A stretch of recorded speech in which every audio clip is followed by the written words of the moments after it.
Hi, this is Rob Hanley with the Durham Duplicate Bridge Club on Tuesday, May the 30th for the 399er game. We have three hands for you today. The first one is number 6. Partners open a diamond, and I have a flat hand, 4 hearts with 18 high card points. Just going to start this pretty straightforward and tell her that I have 4 hearts. She's bidding a spade. Obviously, I don't have a spade fit, and we don't have a heart fit.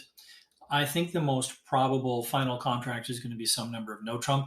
And I am still at least mildly interested in slam. So I'm going to start with 4-suit forcing the game, which in this case is 2 clubs. It's an artificial bid, and it asks my partner to describe their distribution.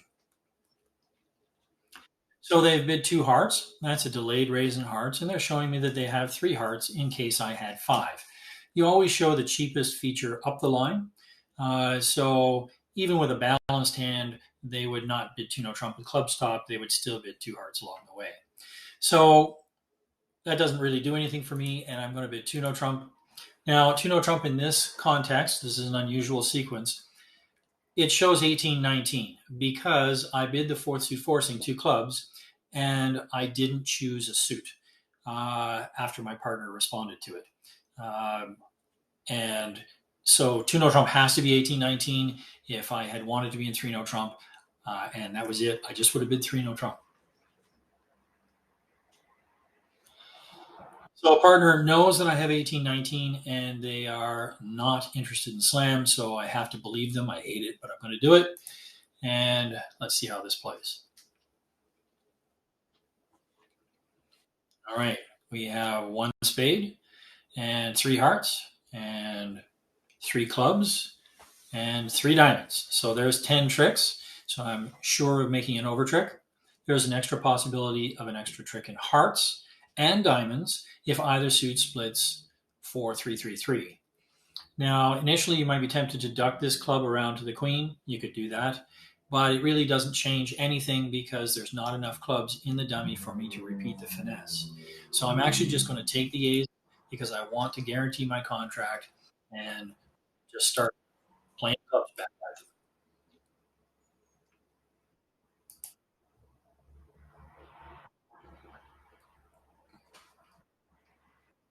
Okay, I'll take that. And I'll just throw the spade. So it doesn't matter which red suit I start with. I'm just going to pick diamonds here. See if they split. And they don't. All right, let's try the hearts.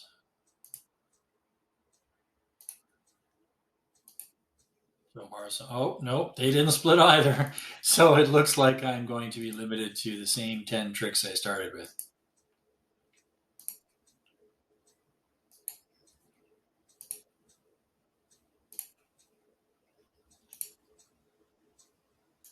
All right.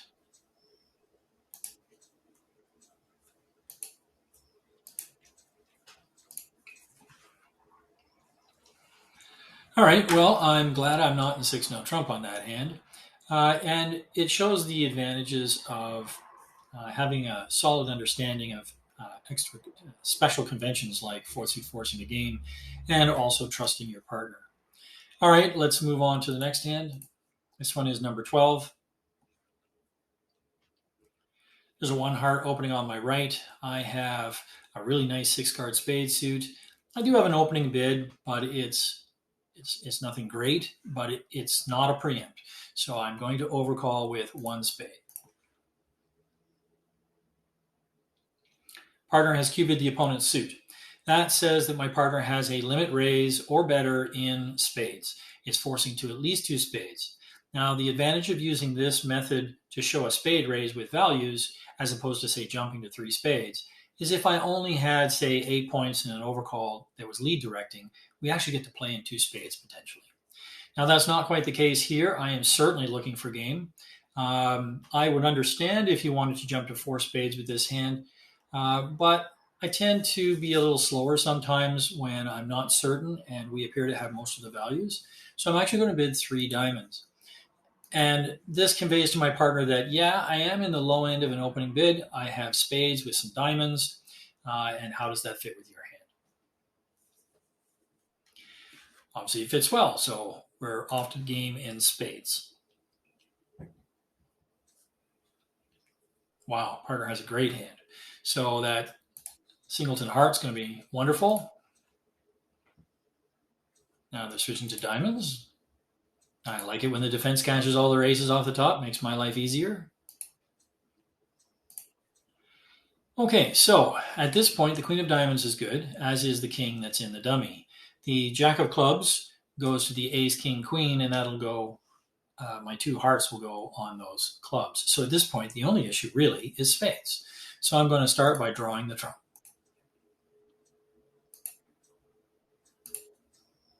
And the trump split. So everything is a winner now.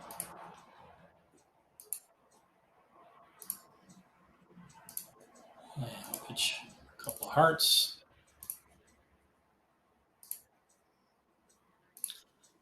And I'm actually making 5. So I'll just claim the last couple of tricks there. So now that we can see all 4 hands, you might ask why my partner didn't directly jump to 4 spades. And it's kind of a strange answer.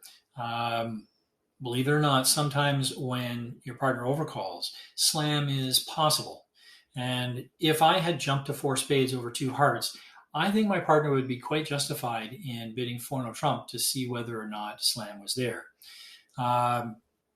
Those clubs are awesome in their hand. And that singleton diamond is gravy. Now, as it happens, when I bid 3 diamonds, I'm expressing some doubt or, let's say, a lack of certainty about being in game. And so my partner isn't looking for slam anymore, but they are definitely going to game, which they would have gone to most of the time anyway. All right, we're going to pause while we change directions for the final hand. All right, we're back, this time with hand number 13. So I'm the dealer, or second to deal, rather, and I have 17 high card points. I have 6 spades and 5 diamonds, as you can see. So you've heard me talk about opening 2 clubs with fewer than 22 high card points based on the idea of how many losers you have in your hand. And a loser is defined in this context as any card in a suit that where the ace, king, or queen is missing. So for instance, in spades, I'm missing the queen, so that's 1 loser. In hearts, I only have 1 loser because I've only got 1 card, and it's not the ace. Similarly, in clubs, I have 1 more loser, and in diamonds, I have no losers. Now, this is only specifically used to decide if you want to open 2 clubs. So with 3 losers, I am definitely opening 2 clubs, and you don't need to be worried about ACBL regulations on this. This is perfectly in keeping with them. They say that it is perfectly legal to open any hand 2 clubs when you have a reasonable expectation of game. And I do. So partners bid 3 clubs rather than 2 diamonds waiting. When your partner bids a suit rather than 2 diamonds, they are promising you a 5 card or longer suit with 2 of the top 3 and at least 8 high card points. So I don't really like clubs, and I'm just going to continue by describing my distribution. So 3 spades it is. And partners repeated their clubs. Now you might not realize it, but that is actually showing real slam interest with clubs. It's not just 6 or 7 to the king, queen, and not a lot else other than the 8 points. This is a very forward-going bid. Now you might be tempted with my hand to bid 4 spades, but it is more important that you find your fit in slams that are based on distribution, especially. So I'm actually going to bid 4 diamonds.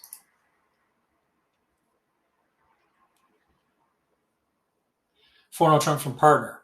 Now, we play 1430 for the majors, but for the minors, we like to play Roman key card 0314. So I have 3 key cards in support of diamonds, which is the last bid suit, the ace, king of diamonds, and the ace of spades. So that makes my bid 5 clubs, showing 0 or 3 key cards in support of diamonds. And partner has bid 6 clubs. So they want to play in 6 clubs. There's no mistaking this auction. They wanted to make sure we had enough key cards in general, and here we go. So I have nothing to say. I'm done. Okay, so here comes a heart. I guess I'll let them take that. and I'm going to rough this. And at this point, I have the ace king queen of diamonds opposite the 8-7-5. So I have no diamond losers. I have the ace of spades opposite the 4. No losers there. But I do need to get to the dummy in order to draw the trump. So the safest way is obviously diamonds, or spades rather, not diamonds. So I'm going to cast that ace of spades, and I'm going to rough a spade. Just going to draw all of those clubs.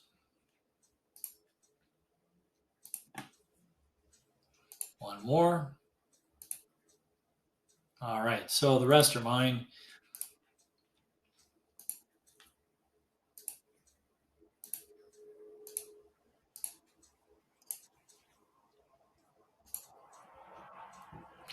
And I'll just claim the rest.